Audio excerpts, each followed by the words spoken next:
बाद आपका स्वागत है। आप देख रहे हैं कमोडिटी फटाफट और अब बात कर लेते हैं शुगर सेक्टर की। हमारे साथ राहिल शेख हैं। राहिल जी, सबसे पहले बताइए, शुगर पे कई सारे फैसले हुए। एक तो एफआरपी जो पहले वक्त हुआ करता था उससे काफ़ी पहले इस बार अनाउंस हो गया 8% बढ़ाने का फैसला। हालांकि एक तरीके से सही भी है, किसानों के पास भी वक्त मिलेगा, वो समझ पाएंगे कि उनके लिए ये खेती फायदेमंद है या नहीं। आप क्या कहेंगे इस फैसले पर एफआरपी बढ़ाने में, और आप लोगों की डिमांड क्या है, क्योंकि मिलों पर अब दबाव बढ़ गया है। तो जहाँ तक टाइमिंग का ख्याल सवाल है, आई थिंक राइट टाइमिंग है बिकॉज इससे यूपी को थोड़ा प्लांटिंग का मौका मिल जाएगा बिकॉज फार्मर्स कैन अपने आप वो दूसरे क्रॉप के साथ compete कर सकते हैं और उनको पता है कि उनको 7.5-8% की वृद्धि मिलने वाली है। तो टाइमिंग वाइज ये बिल्कुल सही है।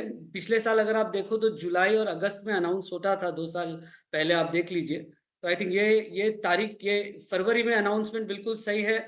और आगे भी चल के अगर सरकार चाहती है कि एफआरपी को इंक्रीज करना या नहीं इंक्रीज करना, बट आई थिंक फरवरी का जो अनाउंसमेंट टाइमिंग है वो परफेक्ट है। थोड़ी बहुत जो प्लांटिंग का टाइम यूपी को, महाराष्ट्र को और मिल जाएगा तो 24-25 के सीजन के लिए ये अच्छा टाइमिंग है।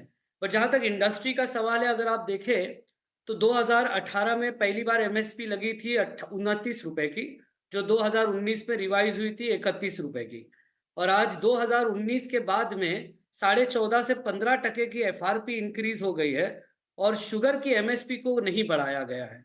तो एक तरीके से आप देखिए, शुगर की जो एमएसपी है वो, उसका भी एक साइंटिफिक फॉर्मूला है। जहां तक कि अगर आप शुगर केन के प्राइस बढ़ाओगे और शुगर के प्राइसेस नहीं बढ़ाएंगे तो एमएसपी जो है, मेरा मेरा अनुमान है कि जो लास्ट 5 साल से हमने 14.5% की वृद्धि देखी है एफआरपी की प्राइस में, उसी तरीके से एमएसपी को भी भारत सरकार ने बढ़ाने का सोचना चाहिए इमीडिएटली। और पॉइंट नंबर 2, अगर आप देखेंगे तो पिछले साल एमएसपी बढ़ी है बट बी हैवी मोलासिस और केन जूस के ऊपर में फिर कोई भी उन्होंने प्राइस इंक्रीज नहीं किया। उन्होंने सी हैवी को किया बिकॉज बी और जूस को उन्होंने बंद किया था।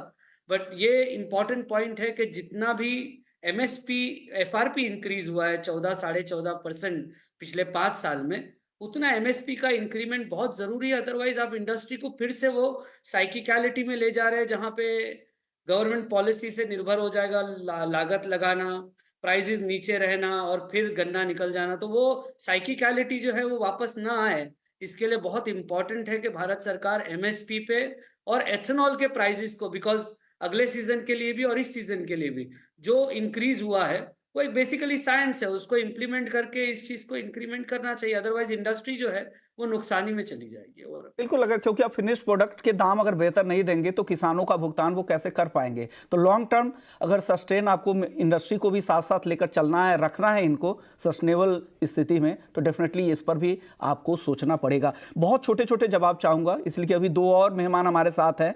राहिल भाई, आप, एक सवाल होगा कि एथेनॉल बनाने के जो प्रतिबंध में अभी ढील देने की तैयारी नहीं है, ऐसा संजीव चोपड़ा जी कल एक प्रेस ब्रीफिंग में कह रहे थे।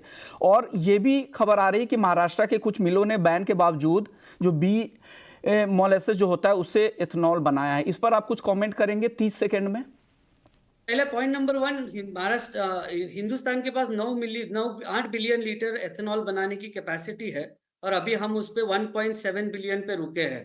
तो आप समझ सकते हैं कितनी एडिशनल कैपेसिटी है जो अनयूटिलाइज है। तो उसके लिए कोई ना कोई पॉलिसी तो बहुत इंपॉर्टेंट है। और दूसरा पॉइंट, जहां तक कि कोर्ट ने ऑर्डर दिया है जिनको बनाने के लिए, मेरा अनुमान है वो थोड़ा ज्यादा नहीं है, 10-12 मिल है जिन्होंने 1 लाख से 1.25 लाख टन बनाया है, डाइवर्जन किया होगा।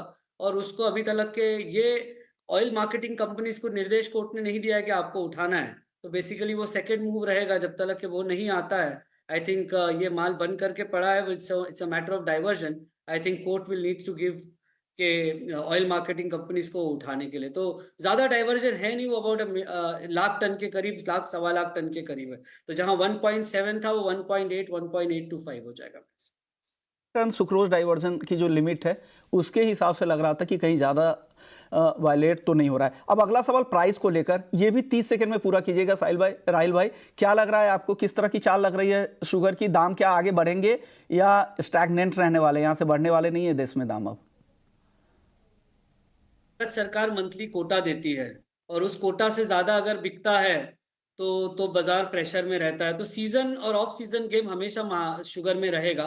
ये जब तक के सीजन चल रहा है प्राइसेस हमेशा प्रेशर में रहेंगे, और जहां ऑफ सीजन लगेगा तो जो मिलें बंद हो जाती है, जो अपने कैश फ्लो के लिए एडिशनल शुगर बेच देती है, तो प्राइसेस कंस्ट्रक्टिव रहते हैं। तो मेरा अनुमान है कि अभी 1 से 2 महीने और जो है प्राइसेस इसी रेंज में रहेंगे, और फिर जब ऑफ सीजन और फेस्टिवल सीजन आता है तो उसकी चाल अलग रहेगी। बट आज आज का जो है वो भारत सरकार के डिमांड और सप्लाई गैप के ऊपर।